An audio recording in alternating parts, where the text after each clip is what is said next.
Oh, I really like it. It does remind me of a White Russian. You're right. It has kind of the same tones of the drink in the sense of bitter and sweet. And yeah, I can see the dude would abide by this, I think. You hit the nail on the head. This is definitely the Dude Abides 2020. Amy Sherman from MLive and Michigan's Best, and I'm so excited to be back with Bob Fish from Biggby Coffee. We're about to make another coffee cocktail in honor of date night, and this one sounds super intriguing to me, especially as a chef. It's a Blackberry Sage Latte, and Bob, this is something that you're offering actually at Biggby Coffee right now in a non-alcoholic form, but we're going to make a little adult version for date night. How did you come up with this? Well, of course, the inspiration was our limited time offer, the Blackberry Sage Latte. And, you know, we've been at Biggby dabbling a lot more with trying herbs and spices and so on in the lattes. It's a little progressive. But then, you know, when we were considering date night cocktails and what to do next, this one seemed really exciting to do. I love that. All right, now you and Michelle do date night all the time. Michelle is hiding from us right now, but we'll maybe here at the end.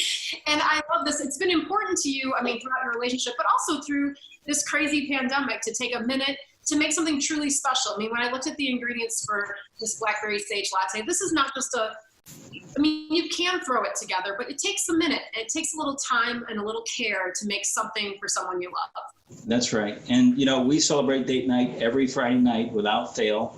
And that used to mean we went out, but now we've been, you know, stuck at home, like many people. And we just thought it was really important to continue to recognize date night and our commitment to each other and our love for each other, but then also just to express that to the rest of the world, you know. Or espresso that, as it may be. That's really a bad joke. I'm sorry, Bob. That's a terrible joke. It worked. It worked. Well, let's talk a little bit about the base to the drink, because it is a coffee drink. Yep. And you requested that we would make kind of some homemade espresso. So yep. I really want you to talk our readers through how to make a homemade espresso, because I don't have an espresso machine. Right. I have a regular, you know, drip coffee pot. So how can I kind of jimmy rig that to make some espresso? Yeah, so, you know, I have a lot of methods on what I call cheaters espresso, because, you know, there's no need for everybody to buy a $3,000 machine. And there's old methods like using a mocha pot, a Bialetti mocha pot from Italy, and that's been used since the 1800s. You can do it by kind of double dosing on, you know, Chemex production or something like that. But my most favorite method is right here. It's something called the AeroPress, and it looks a little newfangled, but it's super easy to use. It's super fast. And, you know, it really can't be an espresso unless you hit 9 bars of pressure. And this doesn't even reach 1 bar, but it does produce a really great, clean, strong shot of coffee. And so that's why we call that cheaters espresso. Let's start our coffee. Then we've got our Blackberry Sage Latte, and we are starting with some very strong espresso, correct? So you've got yours made as well. And then what else do we have in this great drink? Yeah, so there's basically 4 ingredients, and we're not using a brown rum because we're trying to keep it clean and light and so on and so forth. But I got one here called Bayou Rum. Yeah, so you want the white to just be a clean. You don't want a lot of botanicals, a lot. I mean, that's right. It's still going to have some flavor, but you don't want a ton of flavor.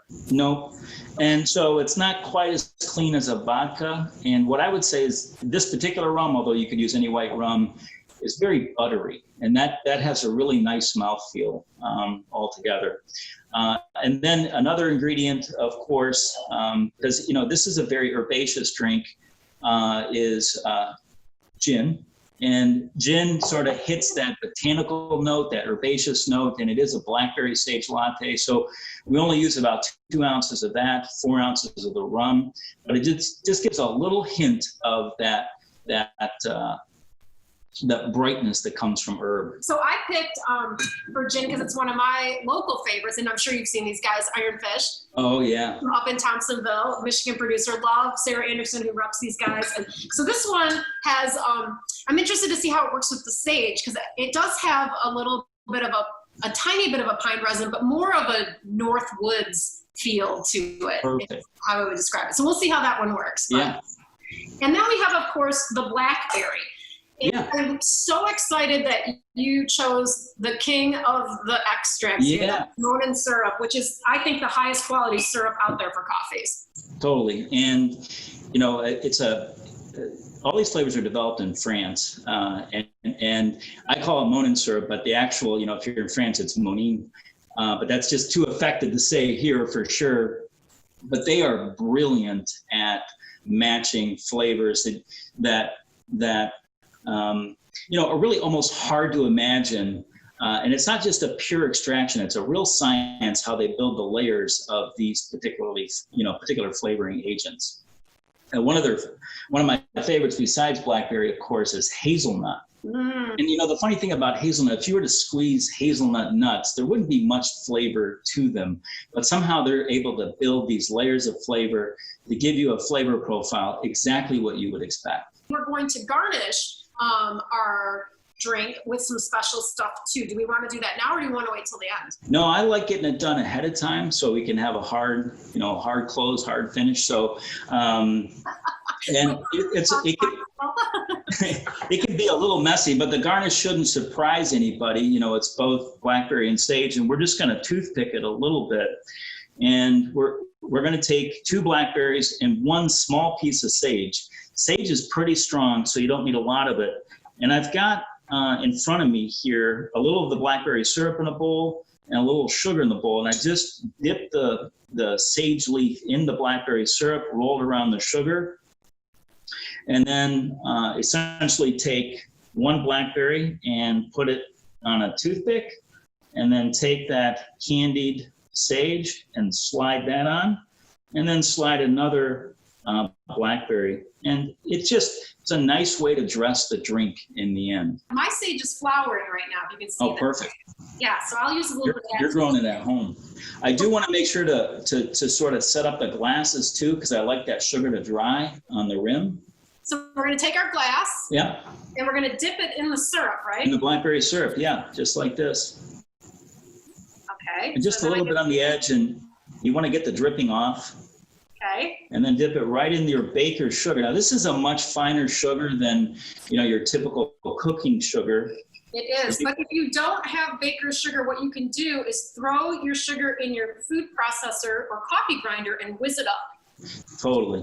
And so then you get this really beautiful pink rim on the edge. And, you know, when you go to drink it, you'll get a little bit of that sugar, and that's really nice. I love that. Okay, so now we've got our glasses ready, our garnish ready, and so Yep. now we're going to mix up our cocktail, right? Yeah. I just use a container, you know, that actually has ounce measuring on the sides, rather than using a jigger and trying to figure all that stuff out. So what do I start with? What's my first thing? Well, I like starting with the rum, Okay. and it's 4 ounces of rum. Okay, then the gin. Well, actually, I'm going to go, because from a flavoring perspective, I'd like to add the 2 ounces of blackberry. Oh, okay. And because, you know, this is really a layered flavoring. So, you know, if you just stir that rum and that blackberry together and take just a little spoon and give it a taste, it tastes really good. Like if you were to stop the drink right here and take this taste, you would say, I'd probably "Oh be my God, that's great!" Right? Yeah. So, Okay, so next is now the gin or is now the espresso? yeah, I would go with the gin. Okay. And Yep. this is 2 ounces. 2 ounces. Okay, I've got my Ernfish gin. You've got the I got the botanical. botanist. And you know, the primary flavoring in a gin, of course, is juniper. That's always the most powerful. But then every gin that's made, and this is where the artisan component of it comes in, they use different botanicals. And that's how you can sort of get into the discovery of gins. Next is the espresso, I believe, right? Yep. Okay. Well, and we say espresso, but you know, you got to just, if you don't have an espresso machine, and not everybody does at home, you just got to put in some pretty strong coffee. That's what I did. I made soup. And I got mine. Now let's talk about this cup. Is this 4 ounces? I'm sorry, Bob. This is 2 also. Oh, sorry. Okay. There we go. So this is a 4-2-2-2 recipe. Okay. And of course it makes 2 drinks. So right now we've got the white rum, the blackberry monine syrup, Mhm. the super strong coffee, however you can make that nice and strong, a little bit of gin, a little bit of white rum. What's next, Bob? well, we're going to bring our glasses back. And, all that sugar should be kind of crusty at this point. Maybe crusty is not a good sounding word, but we're going to add our crushed ice. I like to throw a couple blackberries on the inside the glass. And in this case, I'm going to put a little bit of sage, and do what's called muddling.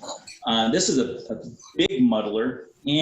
But all you're doing when you muddle, as you know, is you're crushing the fruit. And in this case, too, with the sage, what you're doing is releasing those essential oils of the sage. I do like the crushed ice. One thing that I think last time we made a cocktail together, and I'll make sure to put the link up in the post for that drink, which was the tiramisu latte. Yeah. We actually made coffee ice cubes, which That's right. they're like my new favorite. I love them. I love that they don't dilute the drink and everything. But people who maybe haven't been a bartender don't realize the importance of ice and the shape of it and what it can and cannot do to the drink. So why did you pick crushed ice for this drink? Well, I picked crushed ice because, I consider the Blackberry Sage drink a summertime drink. This is really like a White Russian meets a summer picnic, And I want the drink to be super cold when you drink it, right? The sage and the blackberry and, of course, the gin are all very strong flavor profiles. And we talked about this last time, that when you drink it really cold, it does dull down the flavor. But the flavor could be a little too forward if it wasn't chilled as much as this is. But you'll find that this would be sort of the perfect combination. Now we need the signature Biggby addition, which is always a little creaminess, right? A little cream. It's a little half and half, but you could use heavy whipping cream if you wanted to, right? Well, cream is such a wonderful thing. If you ever watch Julia Child, she's like butter and more butter. Exactly. She is so right. And she's right. And, sometimes you hear the phrase, the flavor's in the fat, right? And in this case, adding this dairy, and of course, this is what it makes it, as you just pointed out, this is what makes it a little bit like a White Russian. But adding this dairy is sort of an oil delivery system. And all these flavors we got on here sitting on that oil will make your tongue accept those flavors and just with much more mouthfeel. Okay, look at our cute little garnish. I got to show it off there because it's. That's right. Mine fell in. As it should. Okay, cheers. Cheers.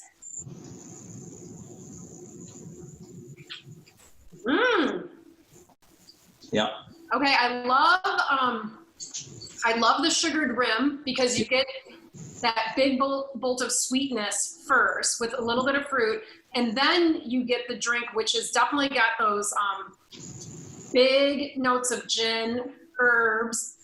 The coffee is definitely in the background, which I kind of like. The sage, the blackberry are in the foreground, and it's almost like the coffee is lingering there. It's going to get you later and keep you up all date night.